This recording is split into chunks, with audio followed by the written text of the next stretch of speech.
It's that time of year again, when azaleas bloom like clockwork and the fairways feel untouched by time.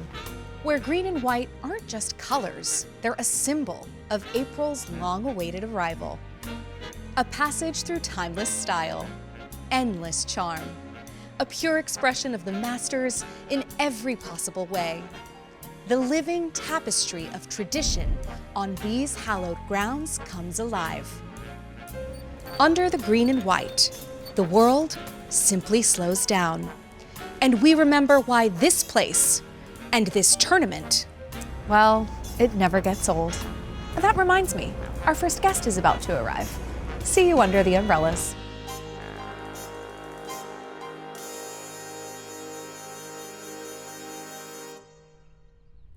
Hi, I'm Kira K. Dixon, and today Dr. Condoleezza Rice is under the umbrellas. Welcome, Dr. Rice. It's a pleasure to be with you, Kira. It's a pleasure now, to have Kira, you. You have to call me Condi because Dr. Rice was my father. Okay. Right? Okay. Perfect. Good. We're on a Condi basis right, here. Absolutely.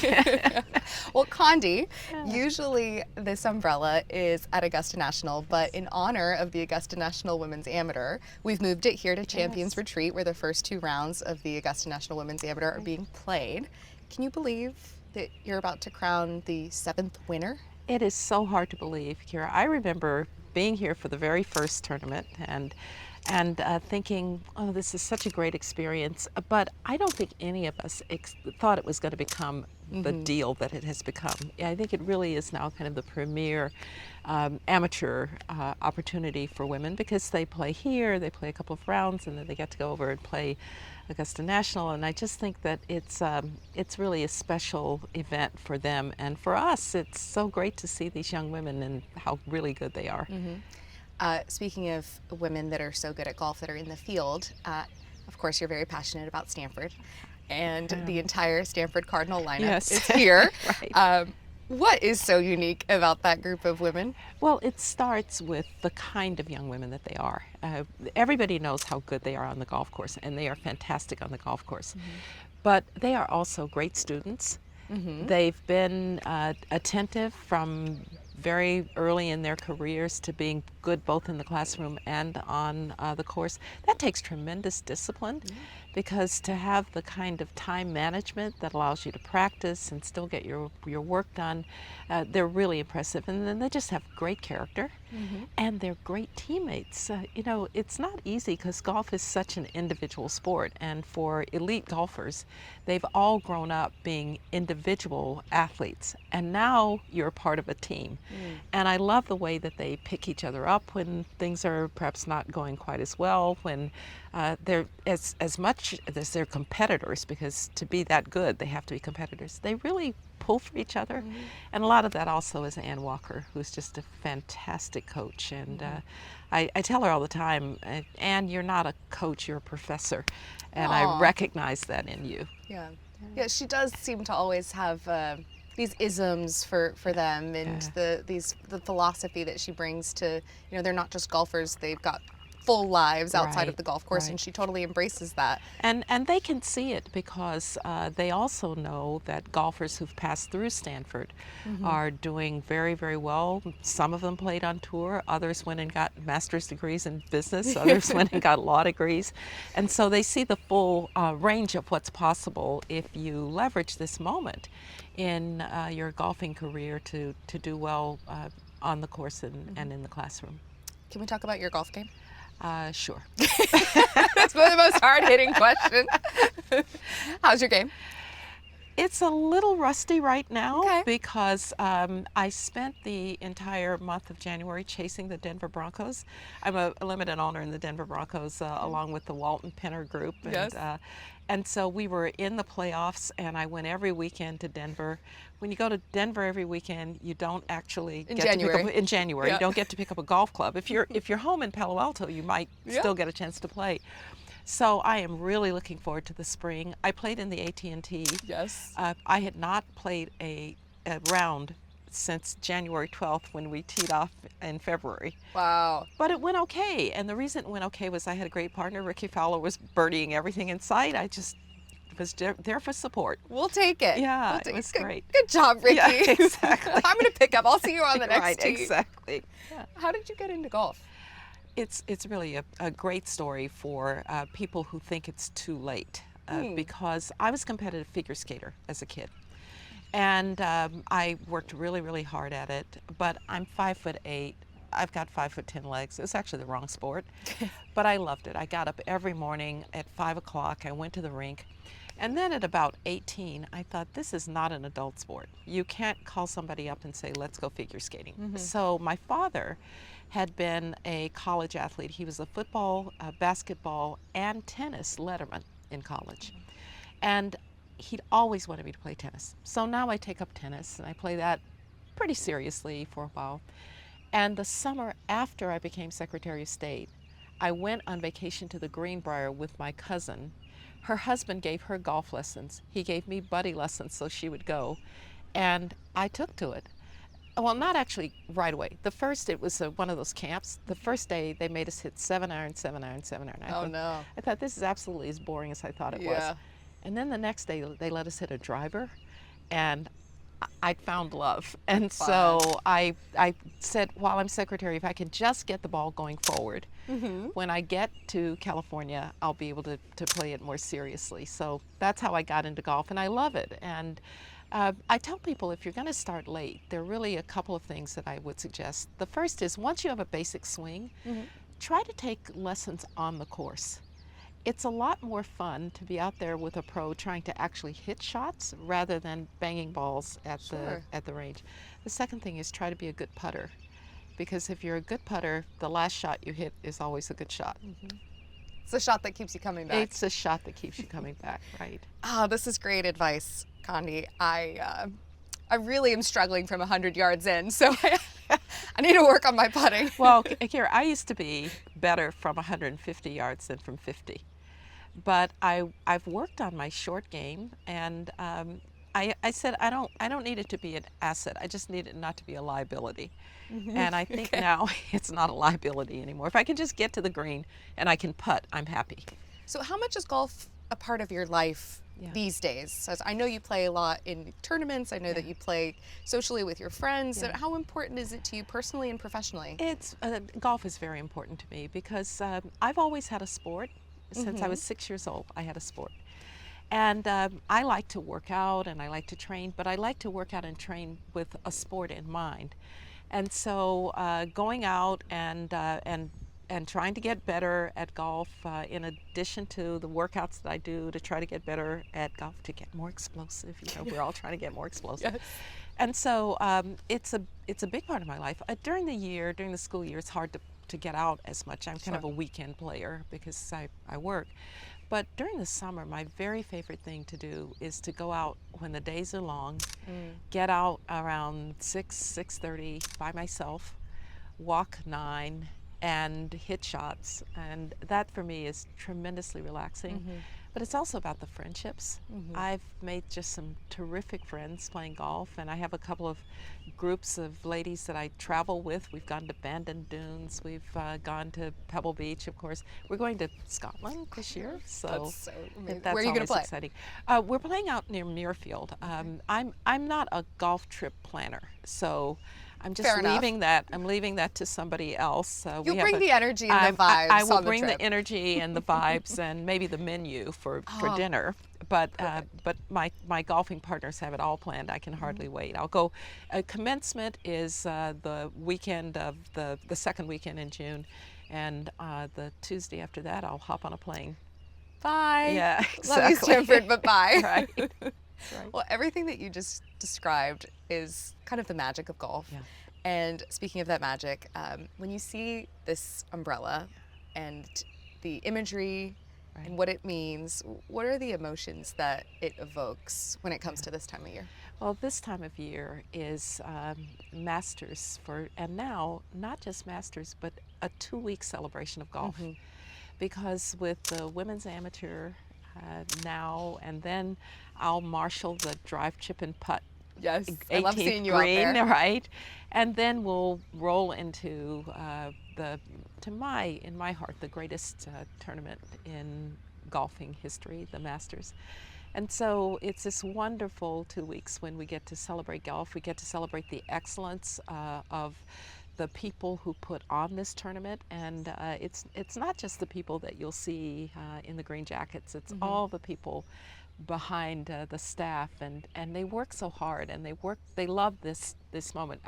When I am here a little earlier, people say, well, it's getting to be Masters Week, because they love really serving in that way.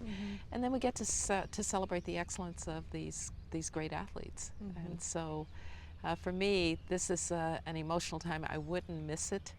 I have it on my calendar. Of course. For this year, next year, and as many years as I have left, because it's really a wonderful time. The umbrellas themselves are a great place for conversation, Yes. which is why we're having our conversation under one. Do you recall any special moments that you've had over the years under the umbrellas and getting to celebrate the Masters tournament? Well, there are a couple of them. But first of all, some of the players that I have gotten to know over the years that I think so highly of, and love just sitting and talking, but also my family. My family, to be able to have my family and friends enjoy this time as much as I do. And that's where you sit under the umbrella and you have a little lunch, and you really enjoy each other and what these umbrellas really stand for, which is a kind of love of the game and love of everything that it brings with it, but also a love of the people that it lets you be a part of. And so I think most of my memories, and I have an aunt, my Aunt G, who will be 90 in July. Wow. She comes to every Masters. Wow. And we sit under, and she has maybe a little libation. An azalea or two. Right, under the umbrella. Oh, that's a great, I love Aunt G. Yeah, She's got a great plan. Yeah, well, Aunt G's more popular than I am. Everybody keeps saying, well, where's Aunt G? I said, she'll be here next week, don't worry. Yeah. You know where you stand in this. Right. When you think about all the special moments you've had the opportunity to witness over the years, favorite, we'll start with the Augusta National Women's Amateur moment that you've gotten to see thus far. Well, Rose Zhang. Of course. Right. Rose, I had known since she first came to Stanford. She came with so much expectation, and with expectations come certain pressures. But I loved seeing her win, and I was on 10 during the playoff, and I remember she had this putt to win the tournament because the other young woman was in trouble, and really all Rosie had to do was two putt. And I'm watching this putt and I'm thinking, it's so downhill. And Rose, it's so downhill. I wanted to yell, Rose, it's downhill. But I figured she knew that. And Probably. Right. Yeah. And it cozied up right to the, and I thought, it's so wonderful for her. And so that's one of my favorite moments in the women's amateur. And then Megha Gane setting a record here last year. She's a fantastic golfer. U.S. women's amateur now champion.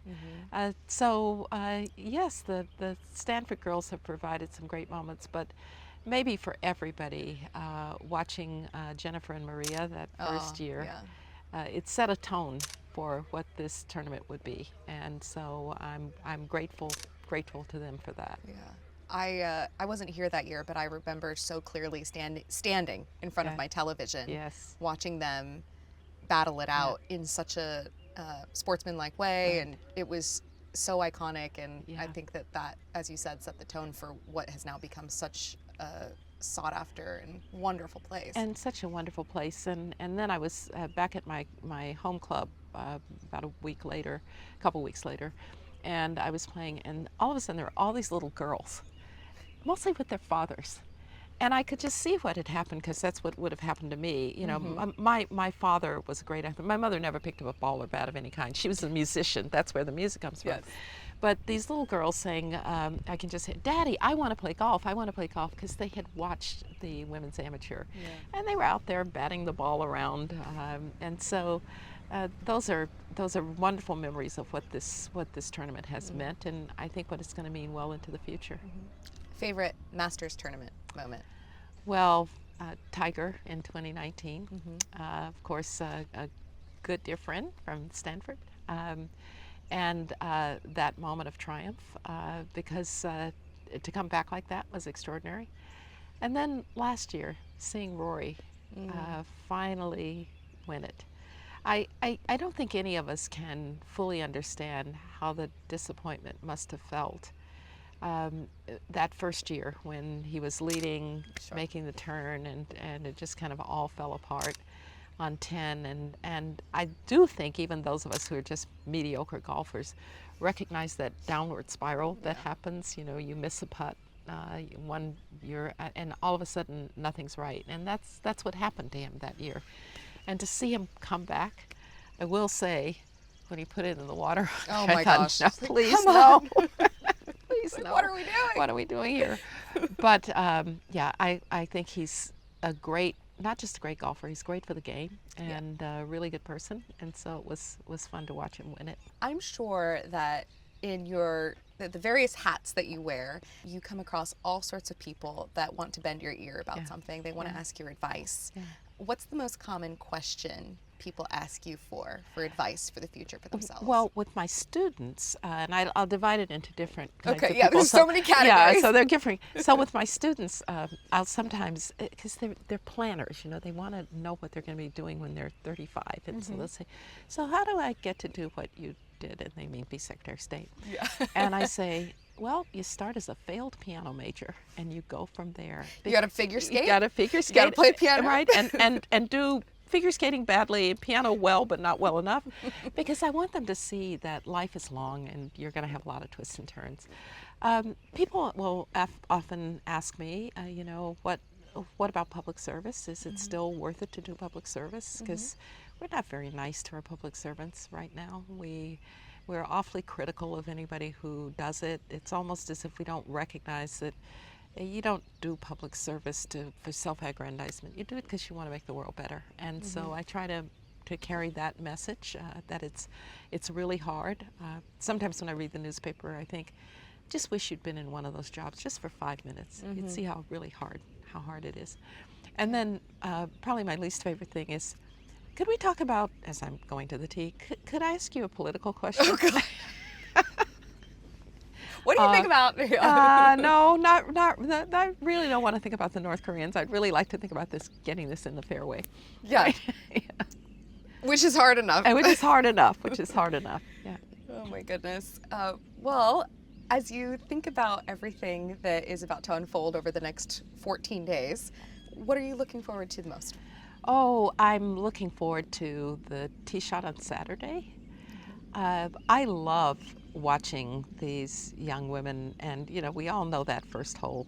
I do have to say I had a funny experience. So one of my male member friends, who shall remain nameless, said, oh, I so identify with the women's game. And I thought, yeah, you take it over that bunker 250, you know. So people really understand and respect what these women are doing, but they're showing that they're stretching the limits of what this game is. You know, I watch them and I think, wow, the skill and the distance and the control is so beautiful to watch. So I'll be watching that tee shot and like everybody, kind of reveling in that moment. And then, of course, we'll go through the week, and on Sunday afternoon, I always watch to see kind of in my cabin so I can watch the last, and then go out and watch 18. So I don't know who's going to win it, but I do know this: it's going to be a moment for whoever wins. And I don't think it matters how many times you've won it. I'll bet it's different and new and equally exciting every time, and it sure is for me. Yeah, and it's very affecting to the person that gets to do it, no matter if it's their first time or their third time. Absolutely, yeah. Shall we do some rapid fire questions? You've got it. Okay. These are the things that the people really want to know. All right. What's your favorite sandwich at Augusta National? I don't eat sandwiches. No, Condi. No, I don't. But if I had to choose one, it would be the only time I eat it, a hot dog at a football game. Okay, fine. Yeah, fair. right. I love a hot dog at a football At game. a football game. Yeah. Would you eat like a cup of egg salad or something? A cup of chicken salad? Yeah. Maybe? Yeah, No, she's more, like, more no, that no, way. move on. Right. What's your favorite golf course? Oh, there's no such thing, right? There's no such thing. I obviously love Augusta National. Fair enough. For all of us. Uh, Probably when I play and think, oh, the Cypress Point, because the beauty of the Monterey Peninsula is unmatched. I think anywhere in the world. I've been all over the world, and there's nothing quite like that particular meeting of land and sea. The most as Mackenzie fortuitous called it. meeting of land and sea. Right. I would have to agree with you there. Yeah. Your dream foursome? Oh, I've had some of my tell dream us. foursomes from time to time. Look, I loved playing with. I played in the AT&T with Ricky Fowler this year. The year before, I played with JT, and the other pro was Jordan. That's a fun group. And it was really fun because they were giving each other a hard time the whole time, which made me and my amateur partner more relaxed the whole time. And so I'd probably put those two together. I'd probably put President George W. Bush in the foursome, but the problem with him is he plays way too fast. Really? Oh my goodness. I remember playing with him. I'm fast, but I remember playing with him, and I hit a putt probably 8 feet by, and he said, "That's good." I said, "No, it's not. It's not overly good." generous, Mr. President. I know you want to keep moving, but could I at least? I said to him when I interviewed him recently, I said, "Have you ever actually stopped to read a putt?" He's No. like, that's not for me. Not for him. Okay. Right. So he'd be in my foursome for sure. Sure. Yeah. From all your time playing the AT&T, who's been your favorite celebrity to meet or play with in that event? Well, celebrities, I really love Larry Fitzgerald. Yeah. He's won it a few times. Yes, of also, course. But he's the most extraordinary athlete I've ever seen take up golf. I mean, when he walks to the room, you think, okay, that's an athlete. He's also the nicest human being. And we've done some work together with Boys and Girls Clubs, and so I'm a big fan.